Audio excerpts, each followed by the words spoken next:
What episode are we on? I forgot. We're Well, like whatever six. episode. Yeah, Six. nah, bro. Yeah. We're on like 7 or 8. Whichever It episode doesn't it is. matter what episode it is. Exactly. Back. Streaming on all Jesus. podcast platforms, Apple Back. Podcasts, Spotify, YouTube, Red River Rundown. Fellas, the real Red River shit happened yesterday. And it did not go as planned. As you guys seen, Texas was able to win, what, 23-6. Yes. They outscored OU 20-0 in the second half. Yeah. The defense didn't look good in the second half. I know BV was pissed. Texas kind of returned a punt in the second half, kind of put the nail in the coffin. Mateer looked not John Mateer. Not just that it wasn't John Mateer. I do think this is probably the best defense that we faced. Michigan was solid, but I think Texas's defense is probably by far the best. That week off because of his thumb, you could see it. Everything that I thought that OU would do to Texas, Texas did to OU. I thought they would have Arch seeing ghosts, and he didn't. He Not didn't. even a little bit. Yeah, No. this is probably his best game as a college starting quarterback because he didn't go crazy stat wise, but he was poised. He got out of the pocket when he needed to. He had 200 total yards of offense, and he put up that one touchdown. It was the only offensive touchdown of the game, and it's like, dude was wide open in the back of the end zone. It's like, damn, what happened? So, in y'all's mind, why was Texas able to beat the dog shit out of OU? I'll try to summarize it as quickly as I possibly can. So I think the biggest thing is that game looked like an absolute, like, legitimate defensive battle all through the first half and really up until midway through the third. And I think a lot of it had to do with the war of attrition. Like, OU's not scoring. Defense has to go back out there. Defense eventually they're just gonna run out of stops. They're gonna run out of gas. And also you can't throw three interceptions in a game and still be as close as it was at the time where it was close. And Materia was just kind of making some weird, well, not weird, bad decisions in the pass game.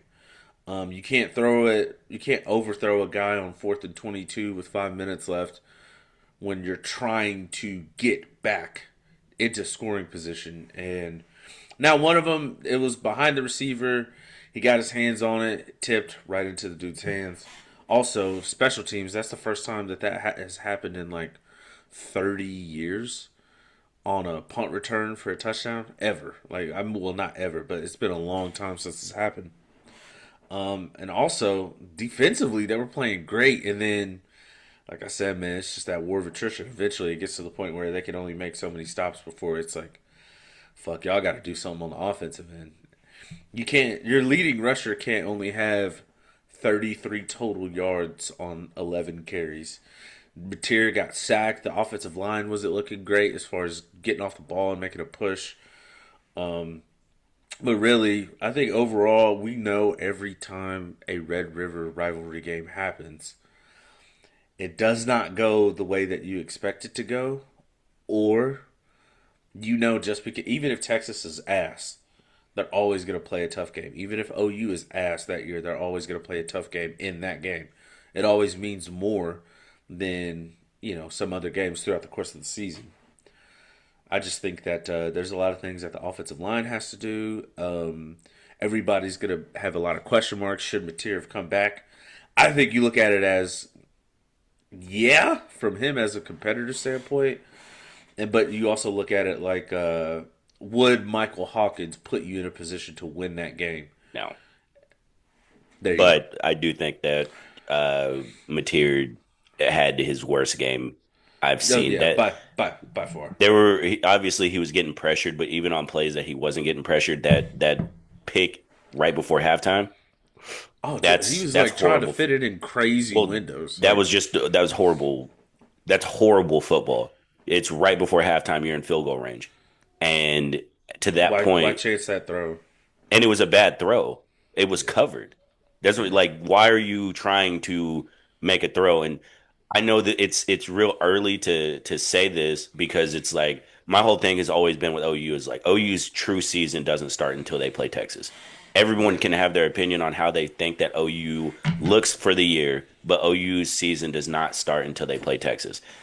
With that, the way it looked, even coming off of injury, my one takeaway is for the love of God, can we stop comparing Mateer to Baker? Because Baker at 40 is not playing that. And I see more Dylan than I see Baker with Mateer. And that's no disrespect because DG was still out here slanging that motherfucker. But I think people were way too quick to start pointing to he reminds me of Baker. I I feel like the Baker comparison is from a like a moxie and a leadership standpoint. Like I could see I could see John Mateer having the getting Sean Oakman's face attitude, but from a like a gameplay standpoint, I don't know. My biggest issue, and I watched it back late last night. Um, like you said, the end of the half, that's terrible football. You just let, I mean, Texas just run down the field, could have scored a touchdown. We held them. They kicked a field goal. They have momentum. You drive it back down the field and get into field goal range. And you have a first down play with 27 seconds left. And you let the clock run all the way down to you're on the line and set, ready to go. And you let 17 seconds go off the clock and then call a timeout to throw that bullshit. You know, like, why? Is I that mean, on pick up Arbuckle? a few Did more yards. Arbuckle You didn't tell have him to that? score a touchdown. Pick pick up a few more yards, kick a field goal.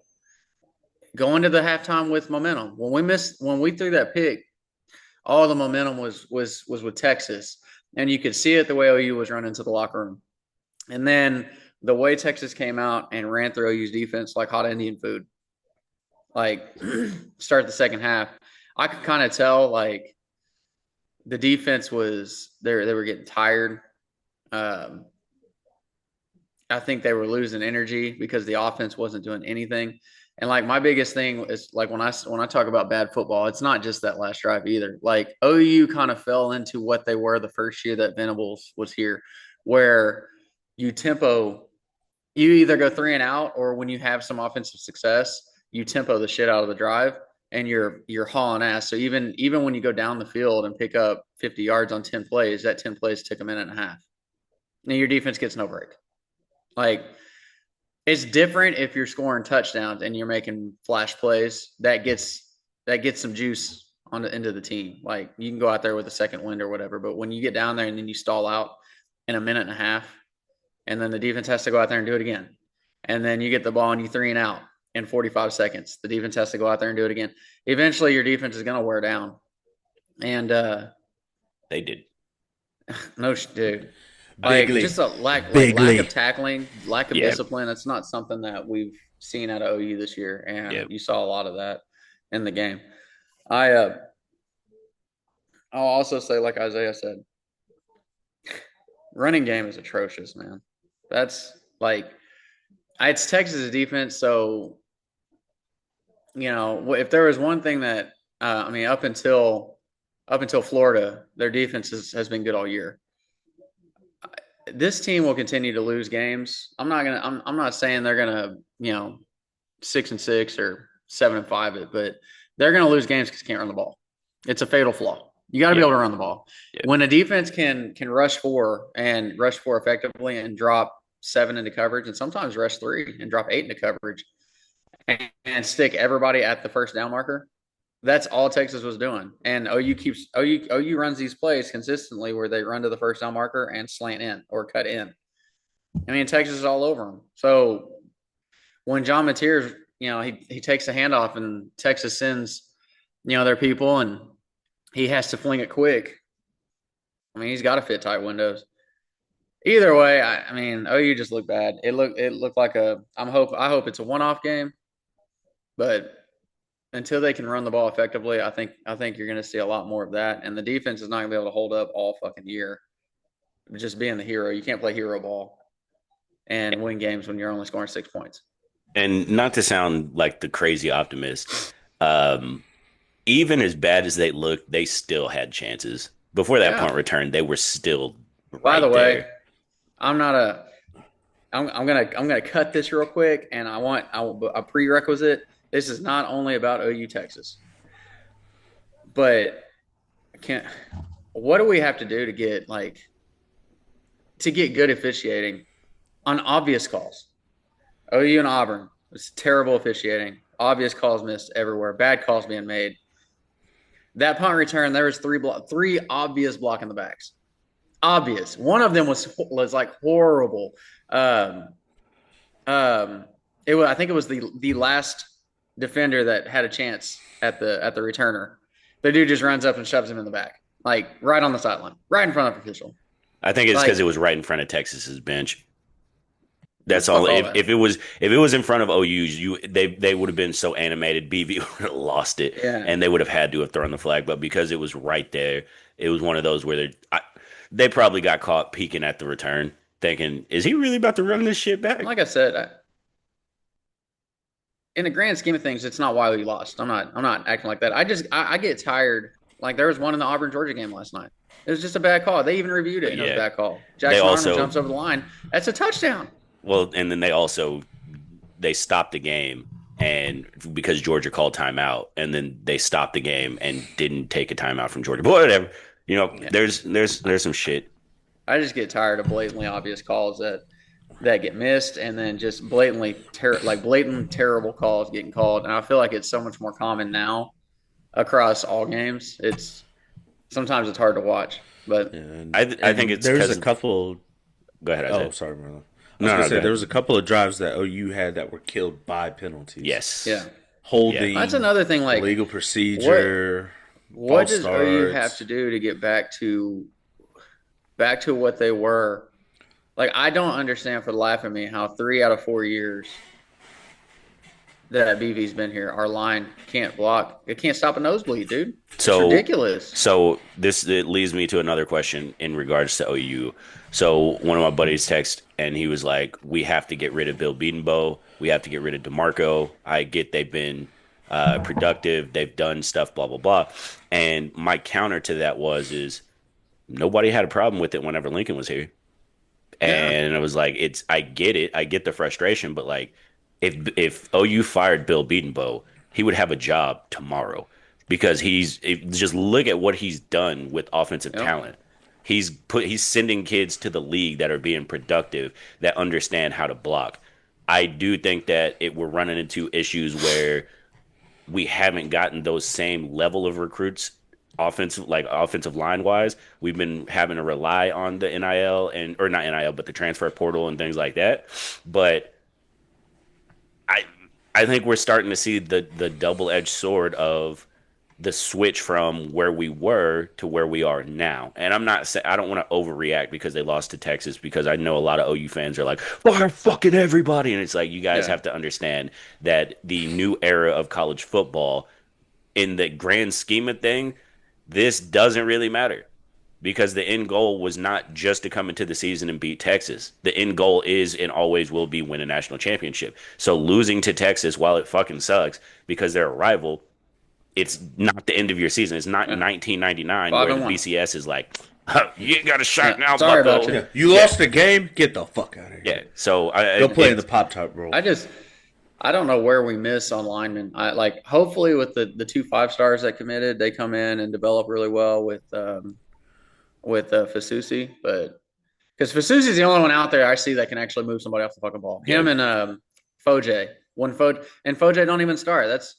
Those are the only two I really see ever move anybody off the ball. I don't see them let people just get by. Like I don't know where we miss on linemen, but geez, something needs to be fixed because this not being able to run the ball against anybody it's not Oklahoma football. Who's the Red Game coordinator? How is he making? How is he letting these run plays develop? How are we getting these fast guys out in space? No. Like The crazy You thing know is what I not mean? just Those are the it's things not you just gotta their point running to. game too. Like every time they run one of those little tunnel screens to Sategna, That This shit shit's looks blown up. terrible. Yeah. It is horrible. It's The not one open at all. the And one it's that he so had unorganized. yesterday, the one he It's had It's like a yesterday, he awful. got the 5 yard first gain. down. Yeah, it was still ugly. Like he He caught had to it and the make. He tackle. had to Yeah, do some shit. he Yeah, had to he had to juke do the some shit to tackle. get it. But Yeah. I'll say I was thinking this too last night.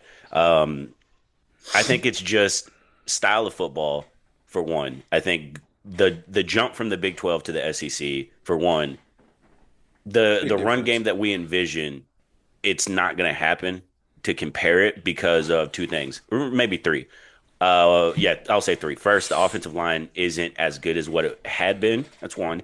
Two, defensive fronts are way better in the SEC than it was in the Big 12. And three, when's the last time that we've had a guy? No Adrian Petersons, no Samaje Perines, no Joe Mixons. None of those dudes have been in the locker room in some time. So it's one of those where it's like, I I think was our gonna say offensive Kennedy line has Brooks. improved. Yeah, right. I think our offensive line has improved, but even if it's improved, if you don't have one of those guys back there, it doesn't matter. And then even if you had one of those guys, how does the offensive line help? So I think it's just bad on bad. Yeah.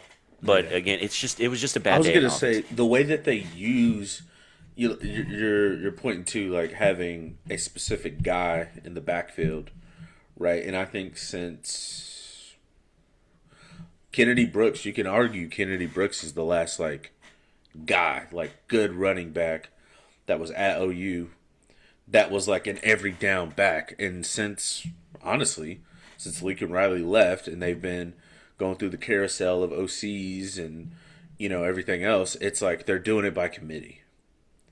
And I don't think doing it by committee is working the way that it should because there is talent in the backfield, but give There- yourself an opportunity to find that guy. You're using Barge, you're using Blaylock, and then Jay Knott gets like 3 plays a game. It's like I don't think that they're really trying to build an opportunity for one guy to get the bulk of the touches and then having like a legitimate third down back, like a receiving third down back, which to me would be like Blaylock.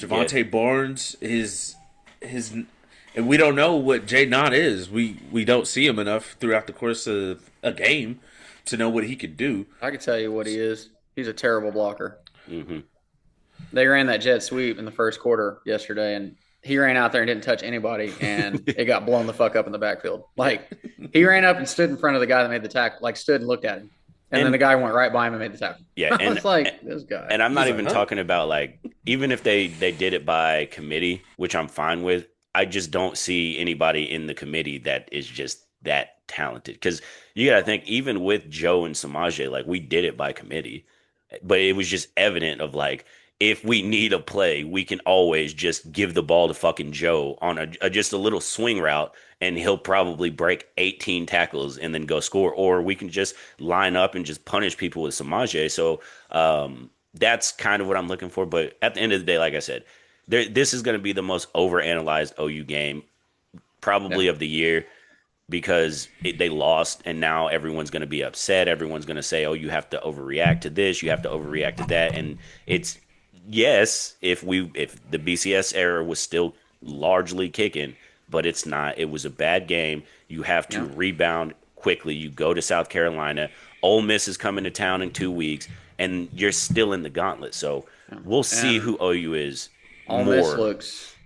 Ole Miss looks. I mean, they look different. Yesterday, they almost lost to Washington State. So Yep. you come back to the field house and you lock in and you go get the next one. Yeah, Like and honestly, I don't think Texas was as bad as what people I thought. don't either. They They lost games because of one guy, and well if he they plays well, they look good. well even Like then the that's two games that they lost, like there's no like you get beat at the Horseshoe in Ohio State. That's a loss to the number one team in the nation, and then you Yeah. lose at Florida.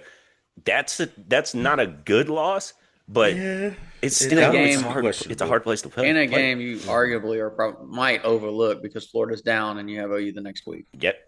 I mean, That's how I look at it is I don't think Texas is special, but I do think they were a lot better than what a lot of people thought. But that's my last thoughts on OU Texas. Fuck you, Texas. fuck Texas. I'm Yeah. not tripping. It just there are some things that you hope that by week 6 or whatever wherever we're at now that you would hope there's some improvement. And Like OU just hasn't improved in those things. Yep. And usually by this point we have. And so that's disappointing. I don't think it's the detriment of the season. Like I said, I don't think it's we're staring down the barrel of a 6-6 or 7-5. I still think we win 8-9 games. But the being ranked as a top 5 team, I think now I start to see it. Were we a little bit high because they can't run the ball. Yep. If you can't run the ball and you're a one-dimensional offense, that makes it hard for you to be, unless you got fucking Pat White, West Virginia that year. So anyway, Yeah. that's all I have. Anything? I mean, so outside of that game, there were a couple good games we learned about. Drew Aller's out for the season. Penn State. Hell yeah. Yeah, that's crazy. That's crazy work. But Penn State's pretty much cooked. They lost again. Ohio State beat Illinois. They dominated for the most part, just running through, and then we can just kind of talk about it in a whole pause. Bama over Missouri. That Oregon game was was solid. Missouri had chances too, and they yeah. just shit the bed. Everyone else pretty much won. Georgia came back and beat Auburn. LSU got the dub. Tennessee was in a dogfight. Fucking Anna. And Indiana Bro. beating Oregon. Oh, also, I don't want Quietly, to give him his kudos because OU lost yesterday too. But how about old Lincoln beating the dog shit out of Michigan? Yeah, Michigan. Yeah. That's what I was gonna say. I said quietly. They're unranked. Who, They're USC? about to crack. Not They're no probably more. gonna be like 15 or 16. I don't think they'll go that high. I think they'll probably be like 19, 18, 19. Actually, I let's mean, ask Cameron because he hit the fucking nail on the head last week whenever he was like, Texas is fucking out of there. Fucking Penn State, they're First. fucking out of there. Florida State, I want them at 25, 24. And that I saw the AP poll. I was like, God damn, Cameron working. Cameron was right as fuck. I was like, yeah, I looked at it too. I was like, damn, man. Well, What's going on in with Cameron this hindsight, year?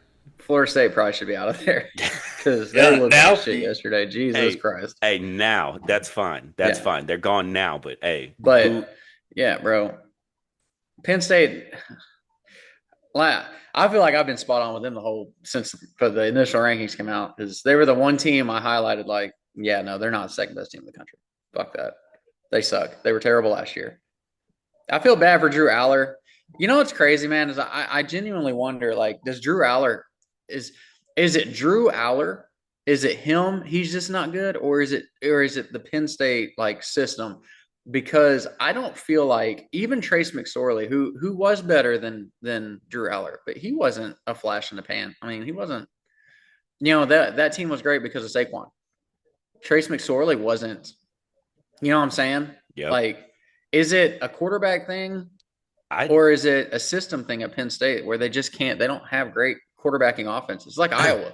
Yeah, give me a second because I seen this whenever I woke up from a drunken slumber, but I saw it on Twitter, and one of the guys who was I think he was in the media at Penn State a couple years ago, and he got absolutely skull fucked.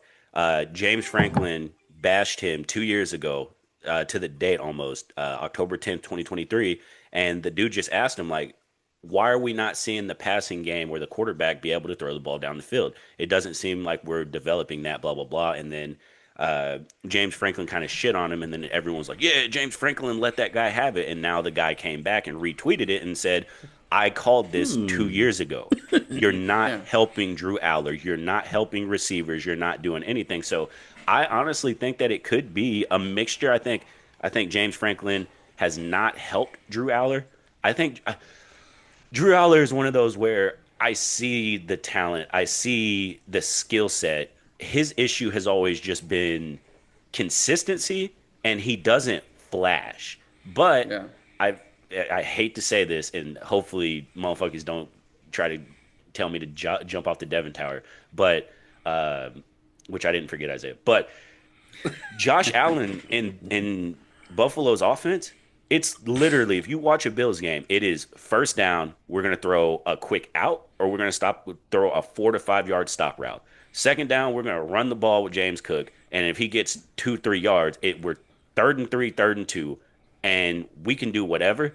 And like, there's nothing special that I'm like, God damn, like Josh Allen doesn't just drop back.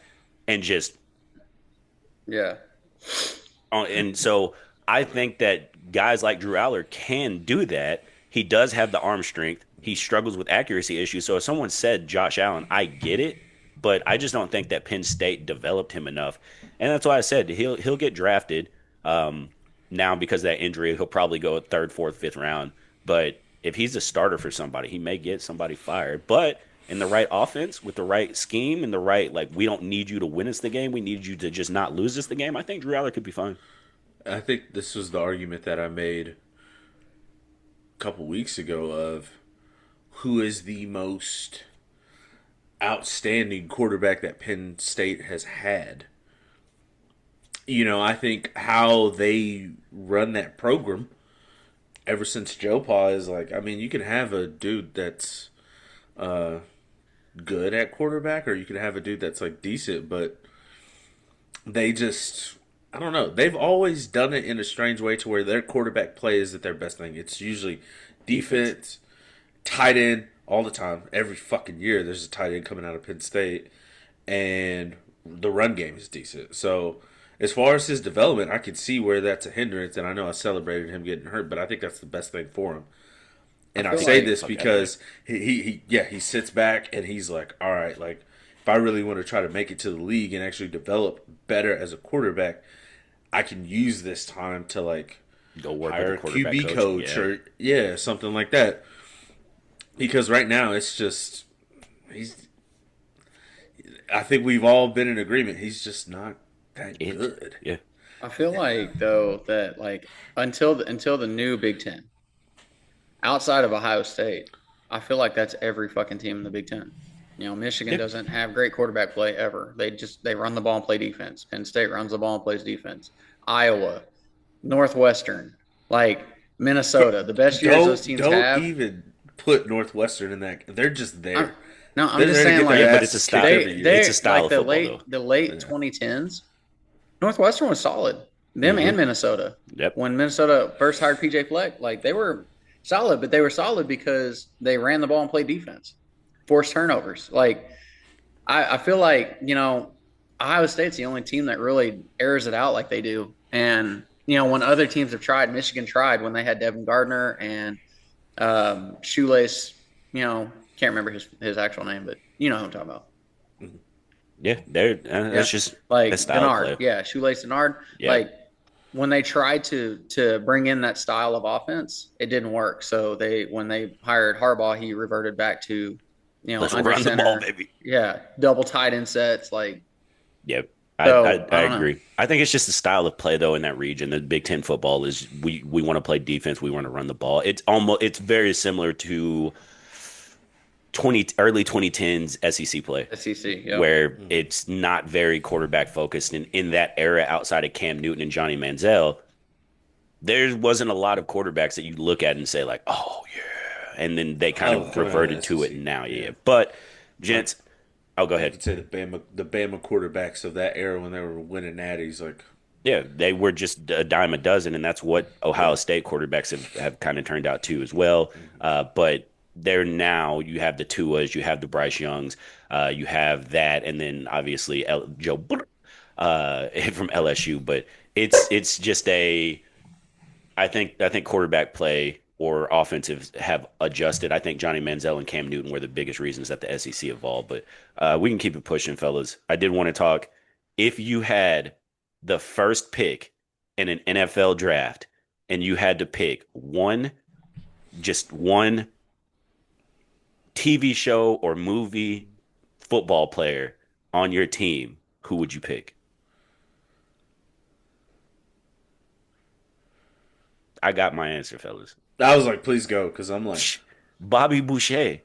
I'm he said, going "Give me Bobby Bobby Boucher. Boucher." Bobby Boucher. He had what, like 7 sacks in a game, dog? I'm changing my franchise immediately. And I'm telling him every NFL team is talking shit about his mama. And saying that Gatorade is better than water. Yeah, yeah. Be like, they use Hey, bro, Gatorade over they there. don't like water. They said water is That's ass. what And I heard. right, the crash out would be crazy. Be crazy. I thought a couple Bobby Boucher dependent. You know what I'm saying? If I have a quarterback, I have a good defense. Special teams is what I need to do. And I was thinking Forrest Gump. The All American. Yeah. Put him on special teams. Booby Miles. There's no wrong answer. I was gonna say, Give is Earl Meggett in that conversation? He is. He is. If you I want Earl mean, Meggett or you want what was his name, Deacon Jones or Deacon whatever, Deacon Mike, yeah, Jones, yeah, baby. Michael Irvin, hell yeah. yeah. Give me Shane fucking Falco, bro. Let's go. His speech. Hey, pain heals. Chicks dig scars. Glory lasts forever. A lot of That's motherfuckers all I with need, CT. baby. I'm ready to run through a fucking I wall. was about to say a lot of people with CTE use that. Let's go win this game so we can go home and never play again. That. Let's be true scabs right now. Yeah, True scabs. it was dope. It was dope. Man, I Plus, he had long hair.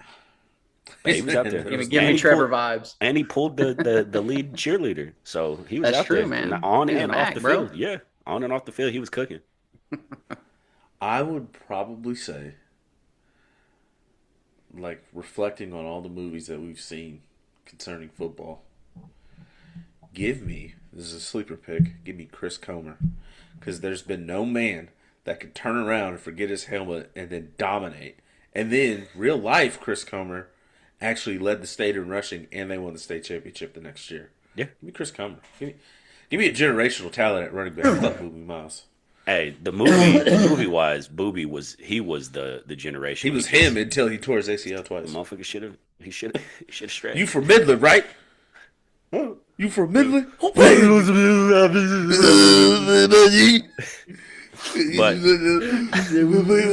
Bros.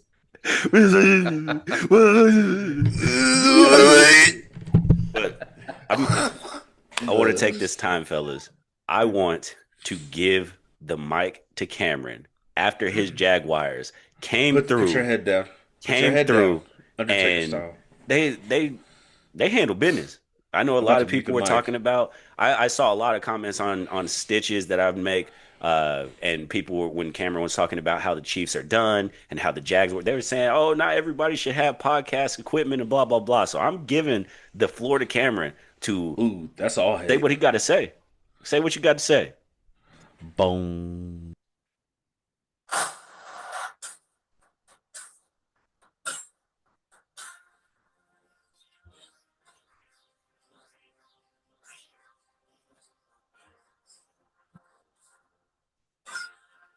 Shut the fuck up. Nobody want to hear that bullshit. Y'all thought y'all was coming to Duval? You was gonna get out with the dub? I don't think so. No. Y'all, man, we got a newborn baby deer in the pocket.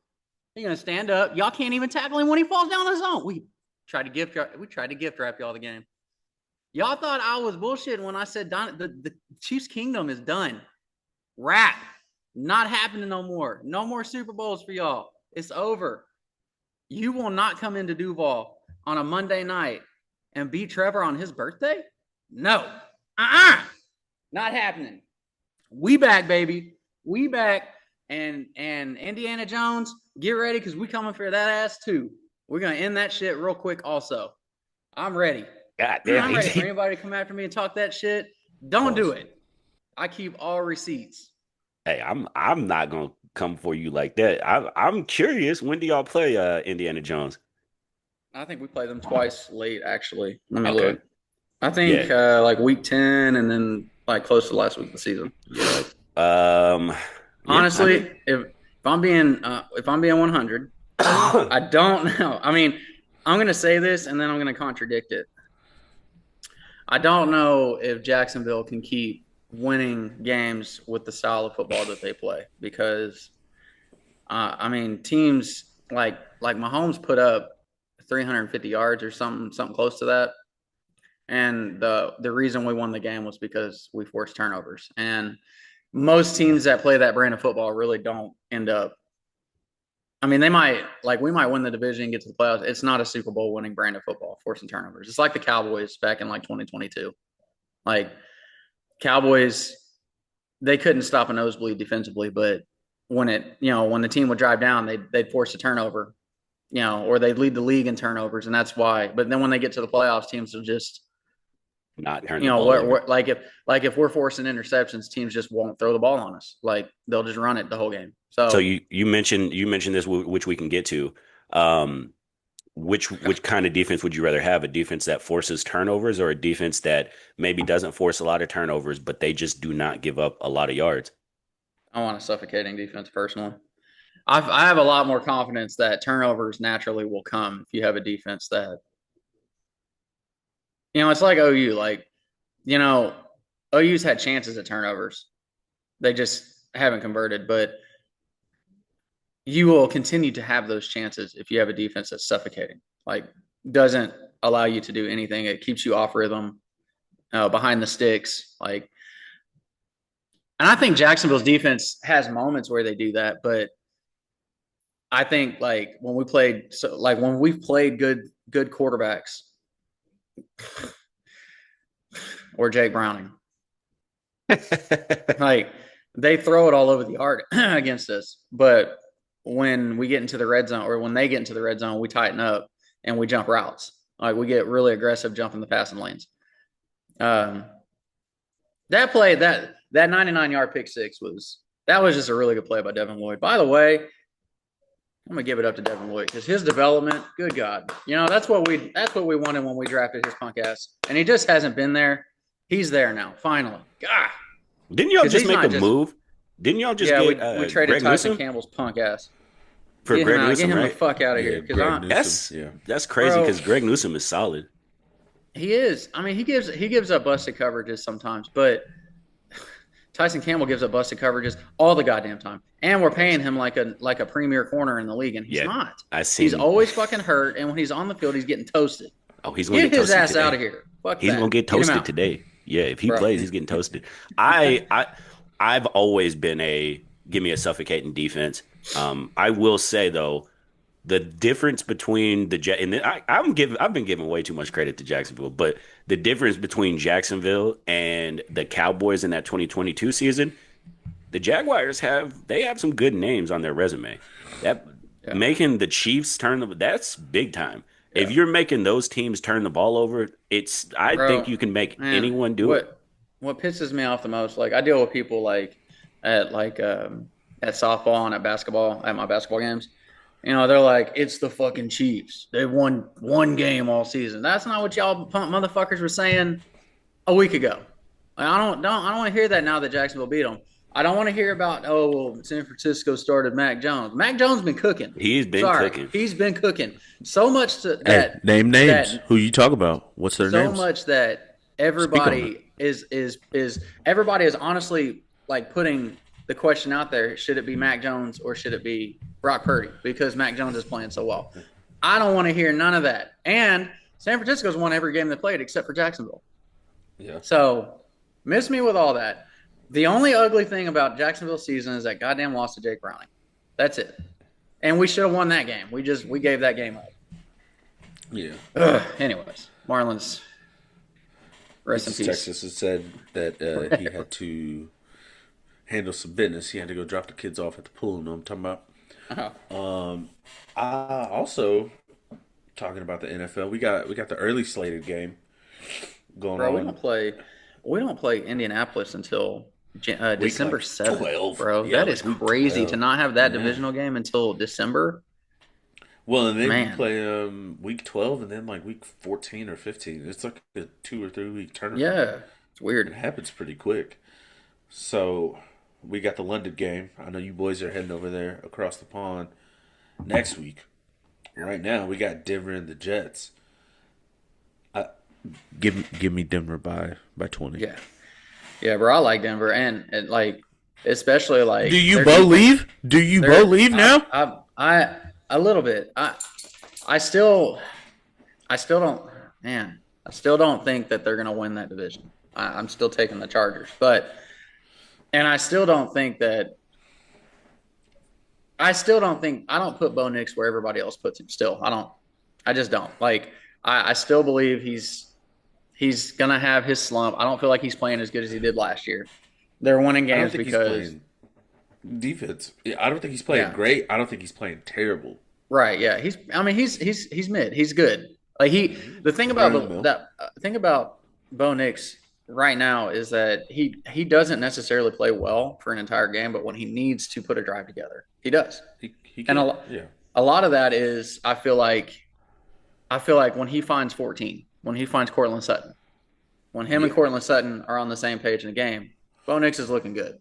because But everybody else on that team, like that's the true one. So I think he'll, if it's like a designed route, like okay, we're gonna take a deep shot to like Marvin Mims, or we're gonna run this crossing route, and we're gonna hit, Franklin, or we're gonna hit Evan Ingram on something, or that's when it works for them a little bit. But as far as like every down, if he's dropping back to pass, I don't know what it looks like for him. Not shitting on him. I'm just yeah, saying like, and also too, they actually have a decent run game. Like last year, they didn't have yeah, that, so maybe he doesn't have to do as much. Like right now, I think J.K. Dobbins is averaging like 80 yards a game, and like I think he has like 4 touchdowns.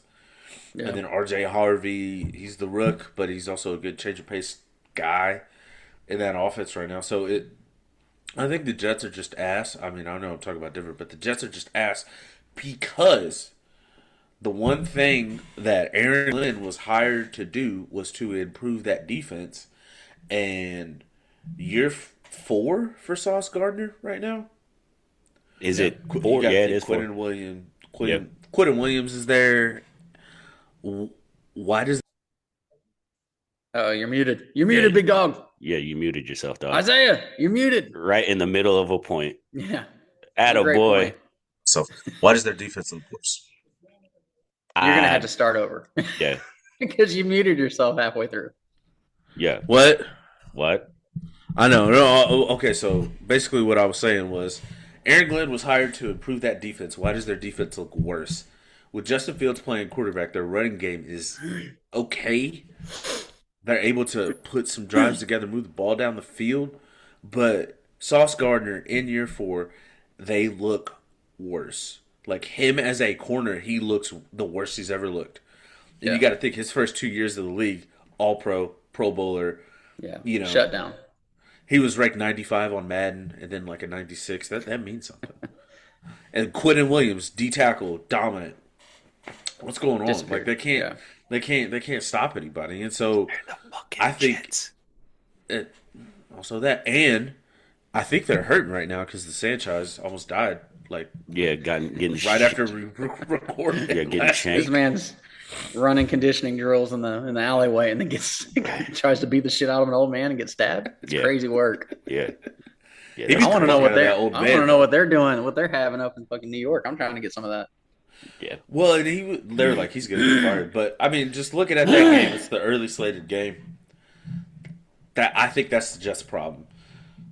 I don't know if it's lack of effort. I don't know if it's like busted coverages a lot, but their pass defense is got to be. I'm not even going to look it up because I know it's bad. I'm looking at week to week the They're numbers that these quarterbacks are putting up. Respectfully, Aaron Rodgers looked like prime Aaron Rodgers against them. according to fantasy, they're mid. Like they're the Yeah, 13th I was gonna ranked say pass they're defense. not. They're not. I think their issue is it scales further. You'll see it if you watch this London game. Their problem Yeah, is while Justin Fields is putting up numbers, their offense looks horrible.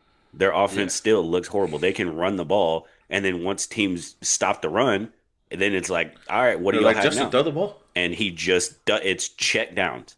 That's all he's Yeah, throwing. They're probably one of the most penalized teams offensively in the league, and they get yeah. behind the sticks. The defense is on the field a lot, and it's just not good winning formula. I expect them to draft a quarterback in probably the first or second round because Yeah. as much as I like Justin as a guy, he's just not. You can't be a we have to run the ball or we're going to check the ball down every drive Yeah. and put the weight of the game on our defense week in and week out and I expect want to to win. know. I want to know his longest pass, like for air yards. I know that's like a crazy stat to It's bring up, but it's like, completed this year, yeah. probably not that high, but even the Hell, ones even that attempted. well, Yeah. even man, attempted. So the Jets, the last 2 to 3 weeks, the touchdown to Garrett Wilson week 1 against the Steelers is probably the furthest The he's longest. attempted. Yeah. But Yeah. outside of that, the games that he's completing or putting most of his yards up, the games are out of reach. And he's Yeah. doing it against base coverages where teams are just running the clock out. So Yeah. he's not even, it just doesn't look good. But I was gonna say we can lean into the with like what coaches are on the hot seat. Do you think Aaron Yeah. Glenn is on the hot seat? No, and the only reason why I say that is because one, it's his first year. I think as a coordinator, he's amazing, but he's got to like. There's so much to do to actually get that team to be successful. I think if they end up winning like 5-6 in some crazy alternate universe, he's gonna stay. If they go 0-17, yeah, that nigga's out of there. Like respect, like I he's gone. well, even if you think that he's gonna be back, do you think his seat is starting to warm up? Oh yeah, absolutely. Yeah. You can't. If you're a head coach, you can't have that like zero success. And there's things that happen each game. Like against the Bucks, they're probably winning that game if that crazy scenario doesn't happen. Right? Like you got to look like when they played y'all, like they were in that game They were competing. winning. They were Yeah, they winning, were and then the winning. dude fumbled the kickoff, or yeah, fumbled on the kickoff. Gave us Yeah, a short like field, and then Rogers threw a Brees Hall tutty. fumbled twice in a game weeks ago. Whenever we beat them, it was like, no, that game was close. Like, so I think that's the thing is like he's got them competing, but there's stuff that you have to fix. I don't know at what level it needs to be fixed because I think in like their pass defense is like it's just not good. I mean, right now I just don't think it's good. And then offensively, they have success running the ball, which will set up the pass, but then they're like, no, we still need to run the ball like seven Well, times in a it's row. because they don't trust Justin. That's why if they had a quarterback, I think they would be in a better situation. But they don't feel comfortable throwing the ball, so they just don't. But keeping it pushing, what other Can coaches I do you think? step in for a Yeah, moment real quick? Uh, I think though that's the problem with organizations like the Jets. Like if you look in historically, like the historically good organizations, the ones that are winning Super Bowls, you don't ever see a coach carousel. Like how long have we been seeing Mike Tomlin? Barely straight ball. You know what I'm saying? Like, that's let me back. That's a bad example. Um, Shanahan in San Francisco when he first took over that job, they were not good. right. It took him a couple of years to get what he wanted as an environment, as a franchise and play and rolling. The Cowboys, when they first hired Jimmy Johnson, were fucking horrible. For like 2 years, they were bad, and then they turned the corner. And since then, Um, they've been doing head coaching yeah, carousel, and they haven't won Green since. Bay when they hired what's his McCarthy, McCarthy, they were not good the first couple of years, and then the same thing with Lafleur. They were okay with Lafleur for a couple of years. Like Zach the Taylor. teams that are historically good, they don't have a coaching carousel where they only give a coach 2 years, and if it just looks like a shit show, they just can't even go the I think and that might be the only thing that's saving Mike McDaniel because this is his fourth year, no, I and this think is the y'all are worst getting the him. team has looked. Hey, this is going straight from Aaron Glenn to Mike McDaniel. I think his seat is scorching. I think that boy sit down and and it's not just because you guys look like you've regressed the last 2 seasons. It's because you guys have regressed and you don't have any direction. You Yeah, guys have given him zero. time, and I don't know where the ceiling should be, but at the same time, I don't think that you guys are on your way to where you guys yeah. need or want to And be. No, not even and close. another problem in Miami, what is Miami's identity? They Yeah, don't play defense. They don't We throw don't. well. They We don't don't run. have what. We don't That's have what screens. what. like that's a Yes, that's a problem screens. too. Like Screens and HN. That's it. That's all we have. to Hey, we me, need to give like when him I the when I ball think 28 about times. that topic in particular, I do really think about Jacksonville because the greatest era of Jacksonville football was also the only era that we had a head coach for more than 5 years. And that was Yep. Coughlin.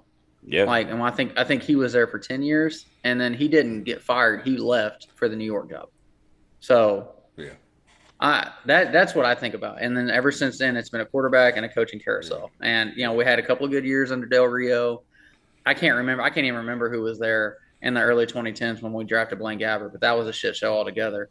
And then we brought in Was that Marone? Was that Doug Marone? no, that was before Marone. Yeah. Marone was brought in like Bortles, right? 2015. Yeah, Marone was and okay. we had one good year with him in 2017, and then we shit canned him after one bad season. We fired the fuck out of him, brought in Peterson, had one good season under Peterson, fired the hell Well, out of hold him on. after a year and a half of bad football. Like, Don't forget you about know, Urban Meyer for oh 13 yeah, games. yeah, my He bad. that he Fucking the needed goat, to be baby, the gone though. goat. He had to, but there's some other names that I thought of. Stefanski.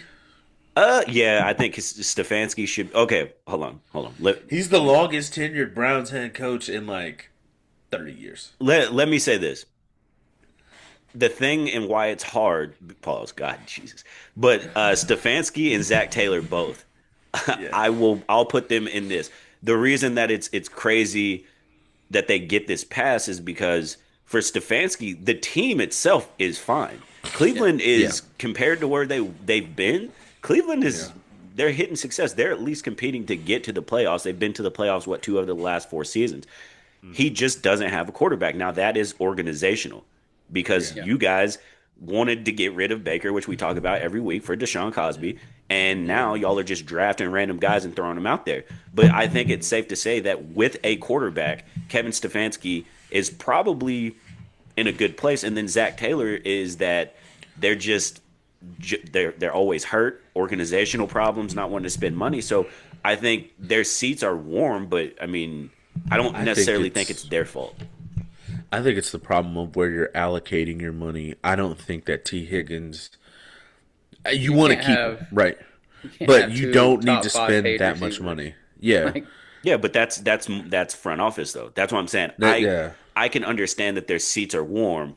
For me, actually, Zach Taylor, his shit is hot. Pause. yeah, Because he's this shit that he's doing right now. You have a bad offensive line, and it's like, all right, you know what we're gonna do? We're gonna line up in five wide, baby. We're gonna leave the like we quarterback give by Joe himself. Burrow no Yeah, chance. what the fuck? Like that's bad You coaching. do that with Lamar Jackson. Yeah.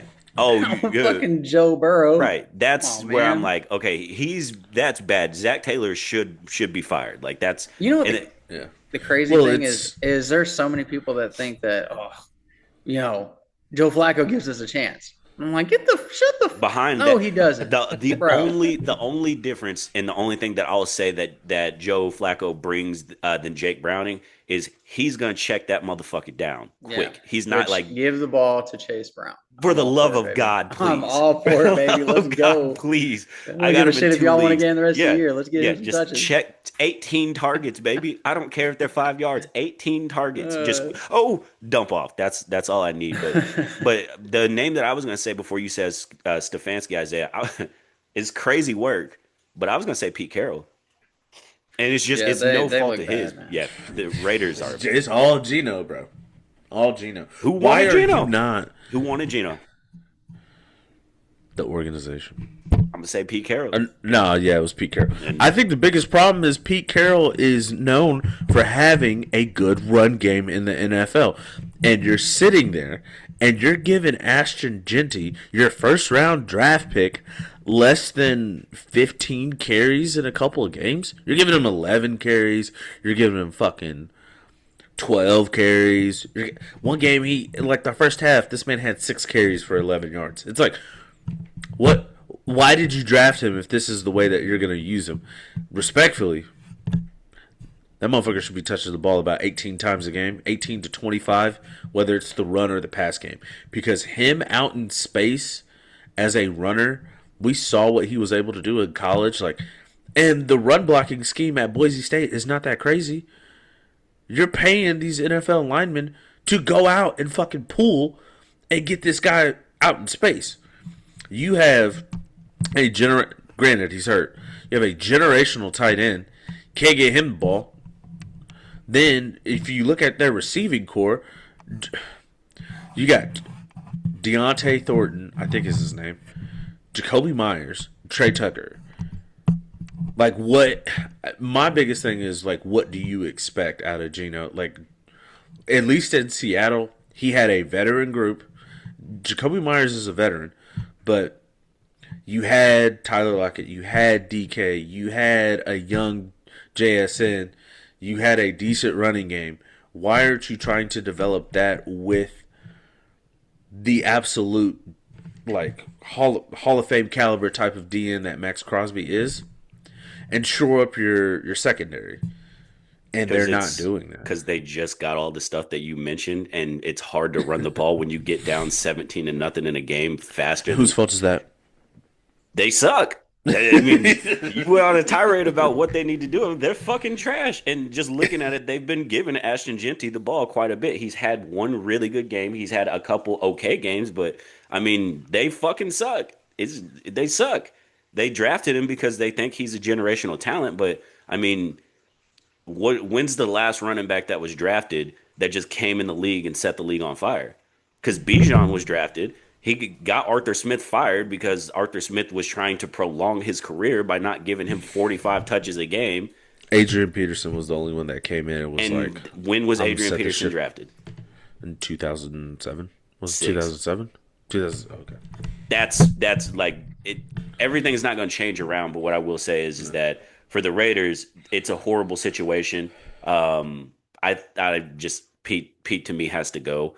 Um, I mean, Gino's horrible, but again, fuck him. I just thought Pete Carroll's seat should be warm. I don't care about how bad the Raiders are because they are bad. But outside of that, I don't think there's really any other coaches that I would look at and say you're on the hot seat. The Cardinals coach, I think his You know, seat is pretty hot. the crazy thing is, like, a lot of the coaches we thought would be on the hot seat, Dayball,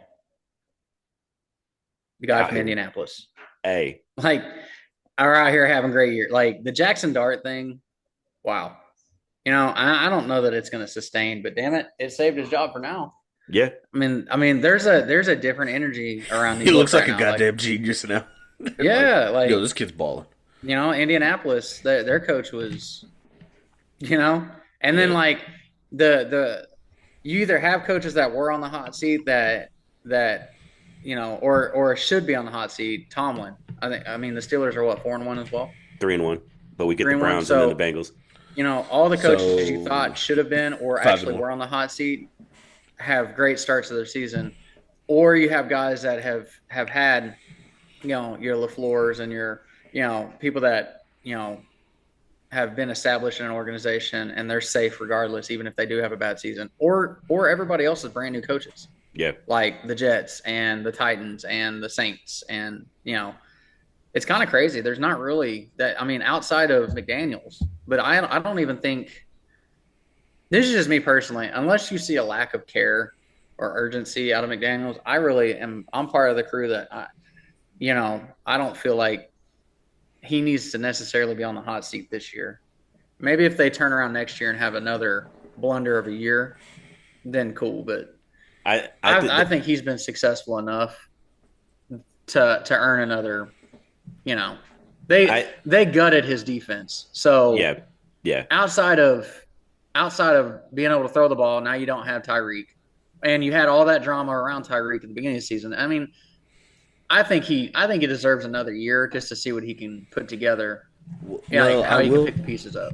I will say with the defense thing, they didn't come to an agreement with Javon Holland. Linebacking core, I mean, we still have the same linebackers from last year. We had a litmus of injuries on the defensive line, like Bradley Chubb, Jalen Phillips, like freaky ass Christian Williams. We let him walk and then he got cut. We draft Chop Robinson. Like, we drafted what's his name, Kenneth Grant this year. So like, I think that there's things that they're doing, but it's the secondary. Jalen Ramsey was put in a position last year to where like he was playing like nickel, and we had Javon Holland got hurt, Cater Co, who's not that good, so we were able to kind of, we looked better in the secondary last year than we do this year, and that's no fault of Minka, but how they use Minka is very different than how like Jalen Ramsey was used. So that's our biggest problem. We have and this year we got like 4 corners that are hurt. 4 or 5 like cornerbacks that are hurt like right now. They're not playing today. So, and offensively, it's getting to a point to where like, and I've said it. I say it every fucking week. Tua, there's just something like the first couple years it was like very quick. The motions were good. Everything was like in sync with each other. They were able to get out in space, and now it's like week to week, you don't know if McDaniel's going to call the plays to like set him up for success, because that's really what it looks like. Like he has to call the perfect play, and the coverage. Like I think he's under a lot of stress, because if we're asking Tua to go through progressions, he doesn't do it that often. Yeah. So I think y'all just suck. Honestly, the reason that I would let go of him is because there's just no future. You're at a point now to where if you think that Tua's not it, you have to start over. And why would you start over with him with the thought of he can fail? Because then you're setting up your new quarterback for failure, because you bring him in with the coach, you fire that coach, you give him a new head coach, new offensive coordinator, new system that he has to learn, and it's setting him back. So in the mindset of, okay, we're going to try to look for a quarterback to try to help build us into the steps that we need to take, even though our defense isn't good. How do we springboard to that and get rid of his motherfucking ass? Because even though, like, I don't think Tua is very good, and I understand Isaiah doesn't like that he doesn't like look through his like progressions and whatnot, but the offense isn't really set up for him to drop back every play and do that. The offense is designed of screen, another, and so it's not really like when he does drop back, he's not reading the field, but yeah, that's what hinders his development overall. I think. Right. So it's one of those where it's like, if that's what he wants to do, I don't think that fits development for Tua, and I think you're gonna have to move on. That I would say McDaniels will end up going back to Daddy Shanahan. He'll go coach the offense, call the plays, or be a quarterback coach. He'll get another job in the future, and I think depending on where he goes, he'll be more successful. But the last 2 years, I think his seat has been hot, and that's the only reason I think that it would be time to get rid of him this year, is because they've been waiting on it the last 2 years. Last year there was injuries, there was the same kind of question marks that they had this year, and then this year they just look bad. Yeah, and the division's getting better. The Bills they're still the Bills. The Patriots with Drake May, with found a quarterback. Mike Vrabel being there. Obviously, the Jets are shit, but if they springboard past where you are now, or you're even on level or on par with what the Jets are, brother, you got to let go. The fuck out of there. Yeah, you got to. If we're as bad as the Jets, it's over for us. And y'all are right now. And I don't know if y'all seen it, but the London game is on, and there was a play on second down where Justin Fields scrambled out of the pocket, and you see Garrett Wilson, who is man covered by Patrick Surtain, fake coming up, go back, have him cooked, throws his hand up. The whole sideline is like, and Justin's like, I'm tucking this motherfucker, baby. Yeah, I'm tucking this.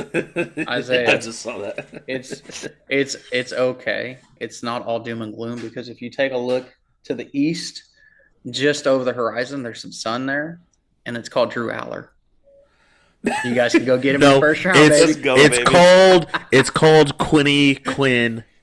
Nah, bro, it's called Zach Wilson, baby. I kind of low key, if Tua gets hurt, at what point Quinn you is just throw there, him baby. out there and just see. Which one, Quinn or Zach Wilson? Either one. I mean, I think we kind of all have seen Zach Wilson. I want to see what Quinn can do in the league. When this happens? No. I just Quinn doesn't get knocked out. No, I'm talking. No, the fuck if he doesn't. Did you not see him last year in Texas? I'm saying when Tua keeps running and not sliding because he's trying to prove that he doesn't have CTE. He's trying to prove that he can't get knocked out again, or he can take a hit. Yeah, and like, oh, I'm tough, and then he's. Speaking of which, did you guys see, Cameron? You mentioned Dayball. Did you guys see that him and the Giants are about to get into a little bit of trouble because of the whole concussion protocol? They kind of rushed Jackson Dart back in. And you're talking about, man, fucking Scatabo went into the blue tent. He said, "Hey, get him out of here. Can he play? How many fingers am I holding up?" He said, "Yellow, a couple, more than one." They said, he's good. Get him out there. Do you know how bad Russell Wilson has to be for Scatabo and Dayball to be in the blue tent to run in there? Brother, that fool threw one ball and Dayball was like, "No, get his ass out there. I don't give a shit." Yeah, I do not want to watch this again. Yeah, That shit was funny. it's crazy to me too because last year, whenever I first started doing like TikToks and posting the Steelers content, I would go back and forth with people like Russell Wilson is fucking fried. He's fried. And they'd be like, nah, bro, he's still got it. And I'm like, no, it looks good because he's with the Steelers. And so even if he makes mistakes, the Steelers will bail him out. They have TJ Good enough Watt, whatever, right? defensively. Yeah. And he can just throw a prayer up and George Pickens would just make a crazy catch. He's fried, dog, and this it proves it. I know the Giant. Actually, it does prove it because if you say that Jackson Dart is better than Russell Wilson right now, in which he is, Russell Wilson had Malik Neighbors. He had all that shit, the same shit that Jackson Dart has plus one because Jackson Dart doesn't have Malik Neighbors, and Jackson Dart is out here cooking, and Russell Wilson is throwing balls into the dirt. I'm telling you, I do. like I don't know if it's so much necessarily that Jackson Dart is. Let me back. I think he's better, but Yeah, I don't think he's so astronomically better that it's all about just him being better. He also brings an energy. Like the Giants, like the players, you can see are different. They are different on the field now. There's Scadaboo's losing his goddamn mind out there, son. like there it's fun again. It's not like it doesn't look stressful in New York anymore. It looks like they're having a blast. It reminds me of the first year that OU had Baker. yes, Like where we yep. weren't stressing the fuck out with Trevor Knight anymore. Yes. It was fun. Like he was the Houdini and he was chippy and edgy. Like He that's just what brought I that see in New swag. York with Jackson Dart. Like it just looks fun. It looks like fun football now. Well, and if you back pedal to what Russ was with the Steelers down the stretch last year, it looked miserable. It looked Yeah. horrible, and he just brought that same football to New York, and people were upset. Malik Neighbors crashed out after week one. They asked him the Yeah. question in his locker room, and he was like, oh, "Fuck, done with this shit, man." And they were like, "Man, is Malik Neighbors going to get traded?" And then the second Jackson Dart steps in, he's happy.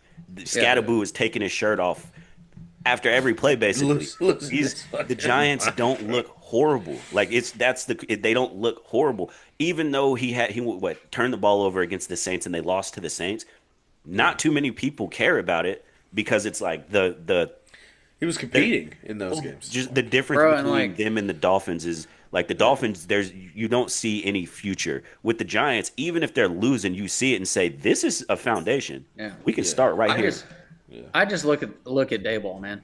Like Dayball's he's completely changed with Jackson Dart in the fold. Like you can see like there's a joy to be there now.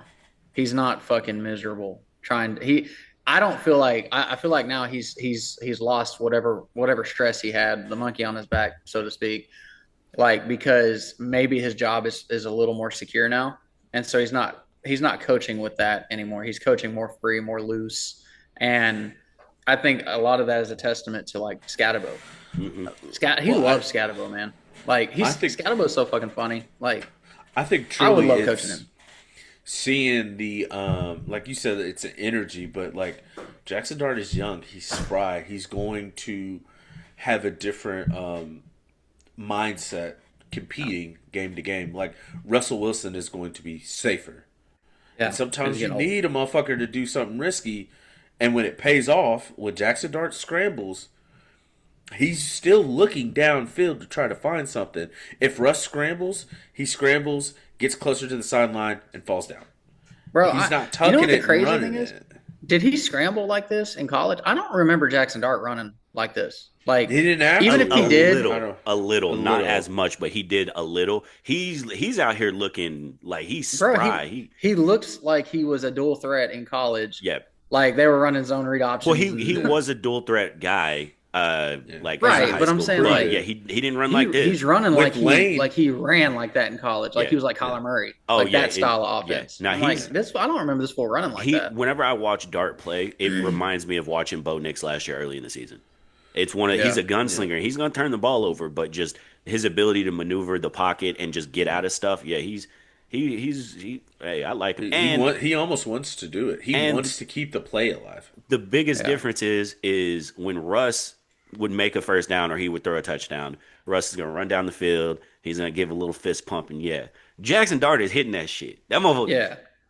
Yeah. Yeah. Shit, So that shit. he bringing energy. The memes between him and like with him and Scatterbo. Scatabo, like they're Yeah. fucking cooking right now. And I think it's given not only the fan base, but it's given the front office like a give Dayball more time because unless they just again it's October. Yeah. Yeah, it's October. Unless they If just suck. if they get to 500, like they're 2-4 right now.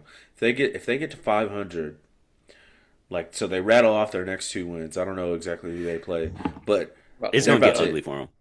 yeah, they're gonna extend Dayball. They're gonna pray to God that in the draft they get another receiver to help Malik Neighbors out. And they're like you said, foundationally they're looking towards the future. Something that I want to bring up. It's kind of off It's script. ugly.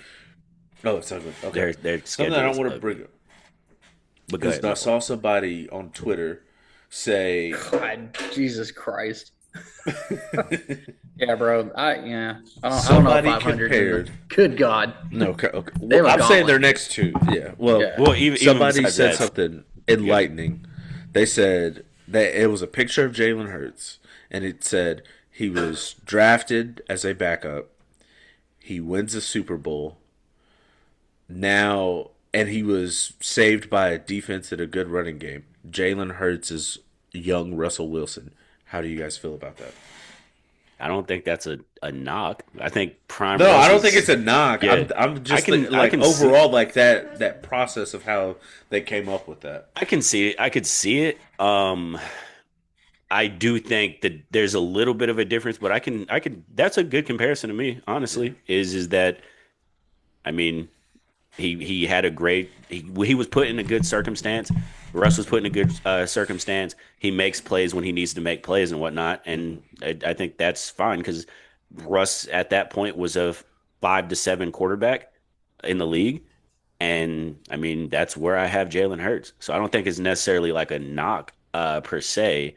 I think people try to use it to say like, oh, I don't think Russ was that good, and I think Jalen Hurts is overrated. But I'm like, I think you're wrong in both fronts because I think Russ in his time was it, and I think Jalen is it. I think people just have to get out of the week to week comparison to say that's the biggest thing. Yeah, you're ass because you had a bad game. Now you're just complete ass, and then when you have a good game, you're amazing, and realize that the true look of how you gauge these players is for their full season. They're gonna yeah, have bad games. They're gonna have good games. How does it look? How many bad games to good games do you have? yeah. I, I stylistically they're nothing similar. I don't feel like True. I remember the first year that Hertz started, he had to go out there and carry. I know Russ, like Marlon said, Prime Russ. Listen, man, Prime Russ was a real deal. Like in that Seattle offense, Prime Russ, like that. I feel like he was the perfect quarterback for that offense. Just me, just personally. But I I I don't feel think like that I feel Jalen like Hurts has people look better at talent at receiver. I'll say that right now. yeah. Now, Well I agree. now, My now. problem with Yeah, everybody is people act like Jalen Hurts is just like dog water if he doesn't have a good Buns. defense, and I Yeah. think I think that's criminal because well, their defense is worse everywhere this year Jalen than it Hurts was is last year. and everywhere Jalen Hurts has gone, there's one thing synonymous with every stop Jalen Hurts has made as a starting quarterback: win, success. He finds ways. It doesn't fucking matter.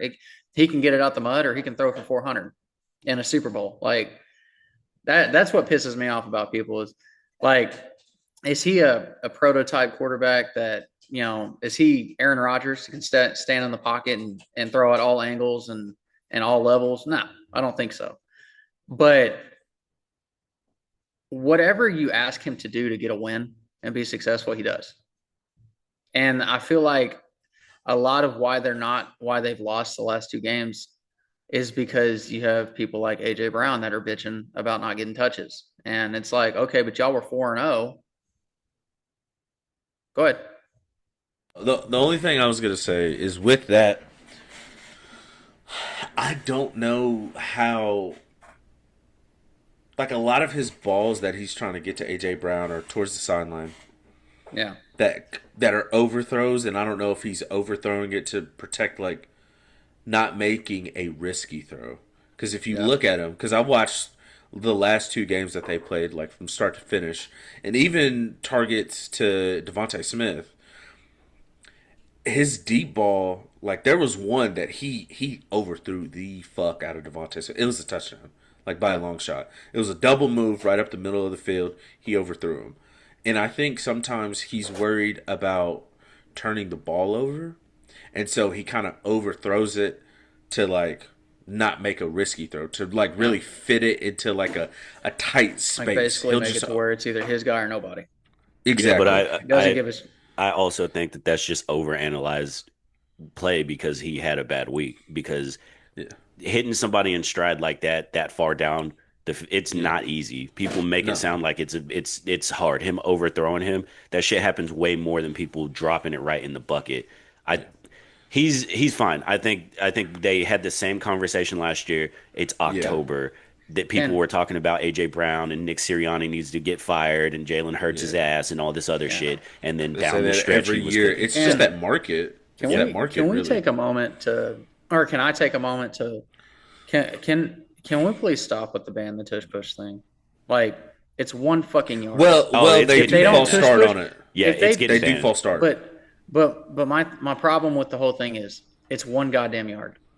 If they don't tush push, they're gonna hand it to Saquon. He's getting the touchdown. It doesn't Yeah. No, fucking matter. It's I I one don't think goddamn so. yard. it's the only the thing Or that they have. they're gonna line up in student body and just let him do it from the shotgun. Right, which is fine. I I mean, think I it's think the issue isn't now about player safety and the pushing and all that shit either way. I think it's more because the officials have came back and told the league we can't see because other teams are saying like if you watch the film, the guards are going early. So the defense like yeah. first off it's false start, Yeah. but they can't see it because of how the alignment is. So for them to just be like, "Hey, we can't see it." They're moving all the time early. We just can't catch it. It's giving them an Yeah. unfair advantage. So I think they're going to ban it for that. But as far as And like what you're saying, I also, guess it's just a yard. for that standpoint, cool. I'm Yeah, okay with it in that standpoint. I just yeah.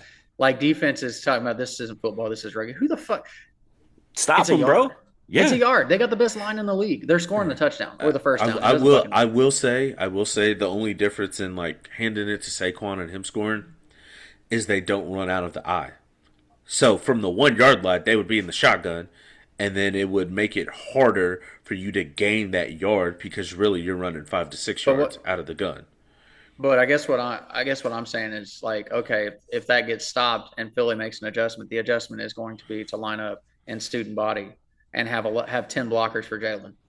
I mean, either way, If they you're pull gonna have their a hat on guards, a hat. yeah. well, even then, I don't think they'll I have to just pull don't their see guard. it. Just give him a running start at the back of the fucking Yeah, offensive line and tell him to stop that's him. Yeah.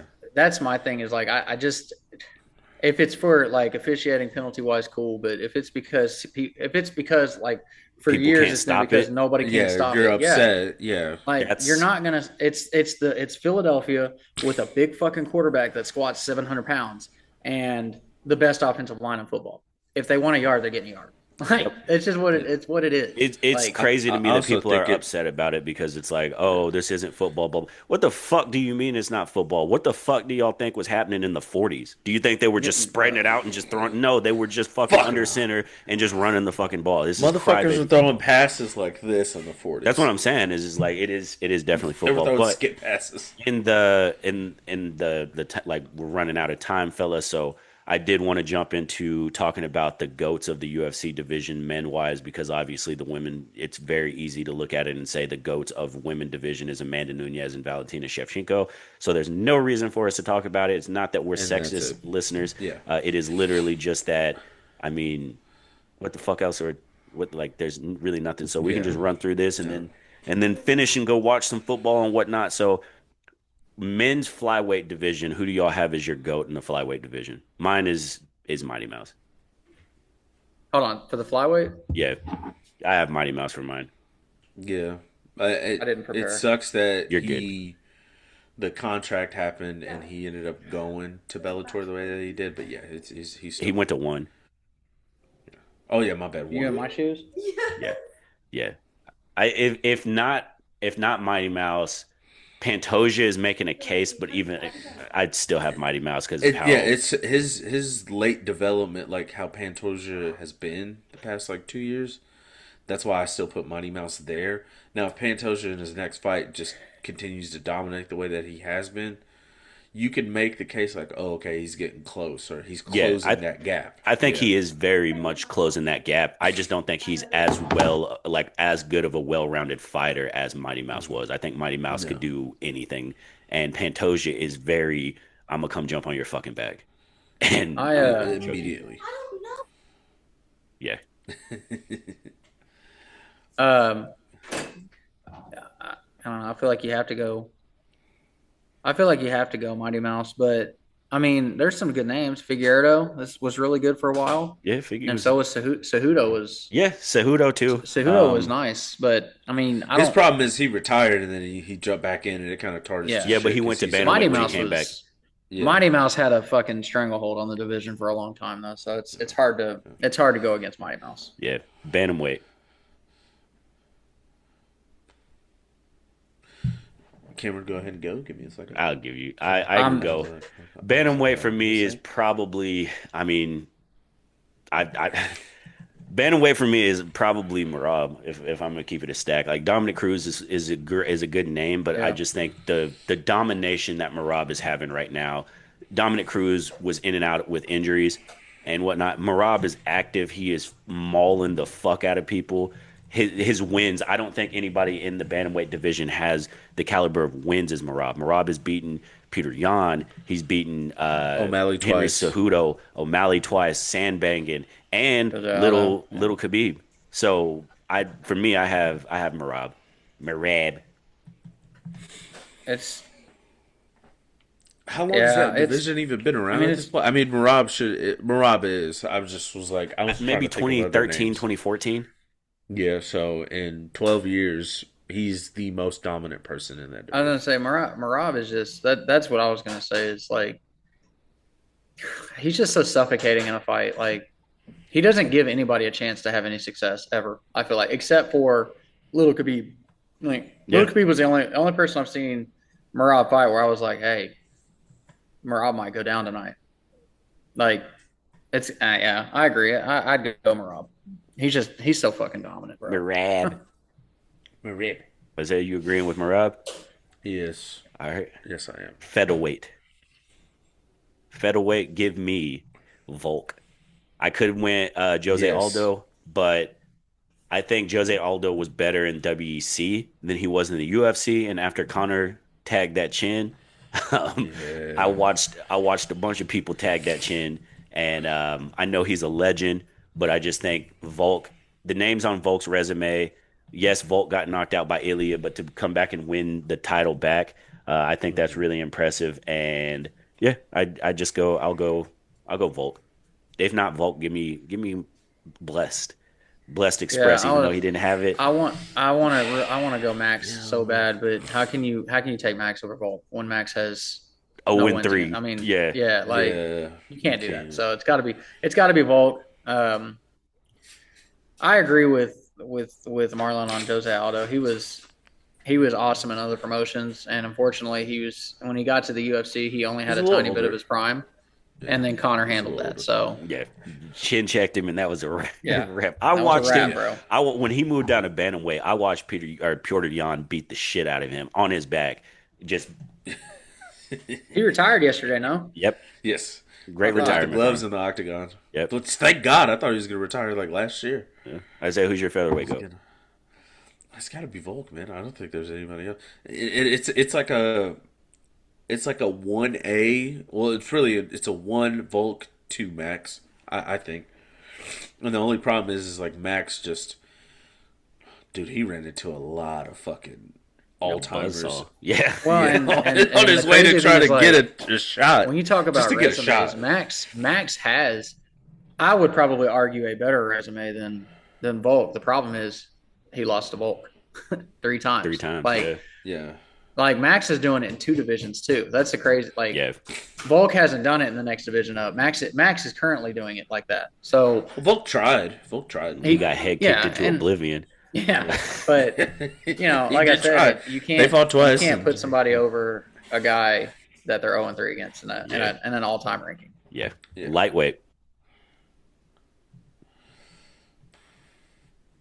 This is probably the first tough Give one me for me. Charles Oliveira. Bro, shut the fuck up. Right This is now. No, I'm just playing. this is probably the toughest one This is the hardest because one to look at so yeah. far because in my opinion, lightweight, you could say there's no wrong answers, but Man. you could go BJ in his prime. You could go Khabib. Habib was like that. Like Yeah. I'm not gonna make it seem like he wasn't. You could go Islam if you really wanted to. Yeah.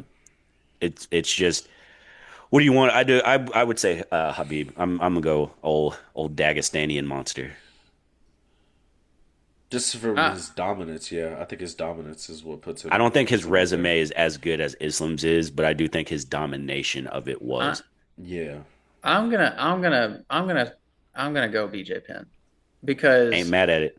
I feel like in BJ Penn's prime, if Khabib, because he fought a lot of wrestlers, if Khabib takes him down, like it's almost impossible to mount an offense and on BJ Penn because of the way he was on his back in the clinch. Like BJ Penn's that butterfly guard. Has anybody ever done it besides him? Like and been Um, effective? Forrest Griffin 'Cause- was solid with it, but Yeah. I oh mean yeah, I forgot about Forrest was Forrest. getting Yeah, his shit rocked, so it didn't Yeah, really he was matter. getting beat the fuck up. I just unless you stood and just beat him into oblivion. Like I don't feel like, and that was at the end of his career. I don't feel like a lot Yeah. of people just could The mount an only offense against BJ. the only fighters that really beat him were, especially when he was on his lightweight run, was whenever he moved up to welterweight to fight GSP, and Yeah, he still he took it to court. There's film and footage of it and everything. Is GSP? They were rubbing Vaseline on GSP yeah. throughout the rounds, not just on his face, on his body. So when BJ would go to grab him to try to keep him off of him, he was just slipping, and he was I'm, talking shit. So hey, I'm I ain't sorry, mad at BJ. GSP. I will always get overrated. Fuck him. Hey man, he was boring as fuck, but he was Isaiah, you say your lightweight goat? Man, I can I think it, I don't know, dude. It's hard. I honestly, from like the longevity standpoint, because that's what I'm looking at too. Like, Khabib had the run. Khabib's gone. I think. I think Islam has the potential to be the greatest, but I gotta go with Khabib only because of what we talked about, the absolute domination of it in the division for the time that he was in. He wasn't there for a long time, but he was there to dominate the entire time. So, and Yeah. also, can we have a slight honorable mention? And No, no, no. I'm Fuck Nate joking. Diaz. I'm joking. Welterweight. Okay. Welterweight. Give me Kamaru Usman, dog. For me, welterweight, I'm going GSP. Easy. I think Kamaru beat three names and he got overrated. His title defenses were Gilbert, Colby twice. Colby twice, and Jorge Masvidal twice. Give That's a me weird give me division now. GSP. Yeah, He GSP was had the dominant. title. Yeah, GSP had the title for like 13 years. Yeah, He was fighting tomato cans. I mean, he beat Matt Hughes, Hall of Famer. And then he went up to Man, he middleweight was as too. old as fuck, dog. No, I'm just Hey, kidding. hey, he was at that point. But at that time, I'm not discrediting GSP's run by no means. In that division at that time, it was brawl, strikes, and wrestling. So I think like now that's why I say Usman, because he was a good wrestler and he had some knockouts. But I just think the competition that Usman was facing was better than GSP. I don't even think that. Who in the division was that good? Well, hold on. But before you continue that, Marlon, I saw a video, a little clip you made the other day about taking people in today's game and saying, or taking people from the past and saying they couldn't play in today's game. And I couldn't agree with that more. Yeah, Like, if because you put if you brought if you put GSP Kamaru into this, Usman, yeah, if you back brought then, GSP into this era where sports medicine and medicine technology and has yeah, improved as much, or Yeah, GSP yeah. would be or as vice better. versa. If But you take even Kamaru Usman back early days of USC, I he would mean, have maybe struggled. But he's not even what he, yeah, well, but even like then, like I look at it as Kamaru dominated for a short extent. He beat his best Hmm. wins are Tyron Woodley and Colby Covington. The Tyron Woodley is the Hmm. easiest one to say. Colby was never a true. He was never the undisputed champ. Yeah. Um, that was it. Like there was no names on his resume that I'm like, oh man, that makes him the GOAT. Like he dominated. He beat them like that. I think that it was more the welterweight division whenever Kamaru fought wasn't as deep as some of these other divisions, I think it's and he getting didn't. better now, Now, definitely. yes, yes, but I think if Kamaru would have had the title for a bit longer, then yes, I Like if can he give him beats that. Leon, like if he beats Leon the first time. That was the second, but Oh yeah, it was the second. losing to Leon twice and then having a kickboxing match with Colby Covington and it coming down to the wire, it doesn't impress me because I understand what Colby wants to do. He wants to grab you and strangle you, like that's it. Hmm. It's not that, but I am mad at the Kamaru one. Next one is welterweight or not welterweight, middleweight. My fault. Middleweight. I think two names, but again, I do the Should be same Give thing. Anderson me, Silva. give I me Should be I Izzy. Anderson Silva. I'd say Anderson, and if not Anderson, I would listen to Izzy. But my Yeah, problem with the Izzy one is the same thing about Kamaru Usman is he beat the same names in rotation. He got Hmm. beat by Sean Strickland, who was ass, while he was still in his prime. He got Yeah. slept by Alex Pereira. He got a Hmm. fight back with Alex Pereira, and then he ducked him to not fight him again. But if you say bottom Izzy, line. that's fine too. Uh, Oh no, it's it to me. It's Anderson Silva. I think Izzy's run is so recent, and it was like so. He never really like he knocked some people out during his run. I think he knocked out Paulo Costa, and yeah, I think Bobby he Knuckles. He had knocked a out Robert Whitaker. yeah knocked out Robert Whitaker. But when he fought Cannonier, that was a 5 round fight. When he fought Vittori, that was a 5 round fight. When he fought Um, oh my god, I forgot his name. Um Yoel, yeah, that was a Yoel. boring well, ass even Like fight. Sean yeah, Strickland, yeah. when he fought Sean Sean Strickland, that was a Strickland was five a round fight. yeah. So He became a leg kicker and I get it. yeah, He had a but great run. I just Anderson's was just Yeah, crazy. yeah, I Um think the I dominance of I Anderson think at that time was yeah. I is think with what's in Anderson, there. you had more flash in his run, and like as far as like the actual fight, like the fucking front kick to the face. I like On a yeah, juiced up, yeah. Yeah. You absolutely had juiced up. Yeah. you had a lot of flash in Silva's run, and Silva at the time was doing something that wasn't common in the sport yet with He his was run. really good in his Brazilian Jiu Jitsu, but as a striker, Yeah, that's why he was so dominant. It's because like when we watched it, I remember Marlon and I watching that fight whenever Chael Sonnen was like, I'm gonna beat the shit out of you. And I was like, he is going to lose. Like, Yep. there's no Slap that triangle Chael. on. He said, "Give me that." He said, The "Bro, that was the crazy thing is people knew how good Anderson was on the ground. He's one of the only fighters to strangle the fuck out of Dan Henderson.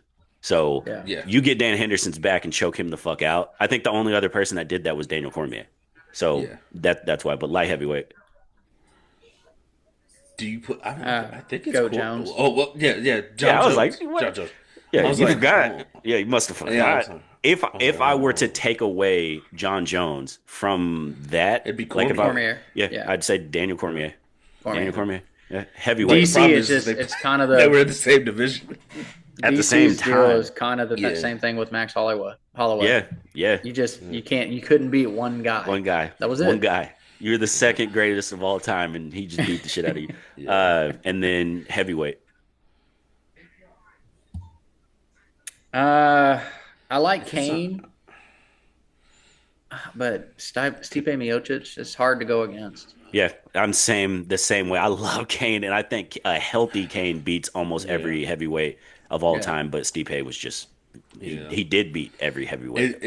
yeah. It's almost tragic for the fact that Dana and fucking Francis couldn't get along because if he doesn't leave the UFC, can you imagine him and Aspinall going at it now? Because at this point, But like didn't even though there's other gimmicks, I think there well not gimmicks. There's other ventures that Francis went into. If he stays in the UFC and the rise that Aspinall had, I mean, what does that look like if he did fights? You Didn't know, Stipe Cyril beat takes him- Ngannou though for the belt? Yes. Or did Stipe? Yeah, beat him. young They went. Francis. Yeah, They went and 1-1. Ngannou beat him, but then he turned around and beat him back. Yeah. Either Yeah, way, he knocked him the fuck out, dude. Tom That's how he got the belt. Aspinall is taking Francis the fuck down, and that'll be the end of that. He's taking him down, beating the shit out of him. Francis had bombs in his hands, but he wrestled Cyril Gane. That was it. Yeah. And I've been working on my ground game. Like, yeah, Cyril Gane. Wasn't Stipe the only other guy that beat DC too? Yes.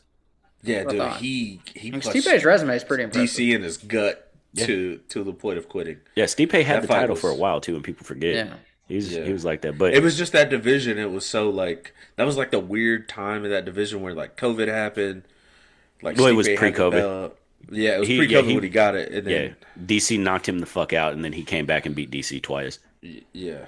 It's some good shit. But Yeah. gents, we've been going for a little bit. Need to go out and get me some breakfast. What do y'all want to leave the listeners with this week? If we lose to the Los Angeles Chargers, it makes sense.